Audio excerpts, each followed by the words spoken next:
Niin paljon toi valkoinen mua kiinnostelee, niin tässä oli vieressä vielä joku setti. Mikäs tää on? Tässä on AMT 2-tonninen autotraikku ja sen päällä on ylläri Mäkelän Ford RS. Ja tämäkin on myynnissä. Kaikki on myynnissä. Kaikki on myynnissä, totta kai se myy ihan mitä vaan. Joo, vaikka Sahara jakkaa. Niin, mä ajattelin nämä vähän käytetyt lenkkarikki antaa hänelle, niin kyllä hän nämä myy. Mä katsoin, että se oli ostanut samanlaiset, kun sulla rupeeksi se käymään meidän kanssa lenkillä. No ei se käykään lenkillä, mutta ei se osannut päättää, mitkä lenkkarit se ostaa. Jaa. Niin mitkä sä ostit?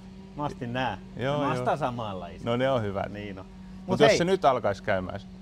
En usko. Mutta tän hintalappu oli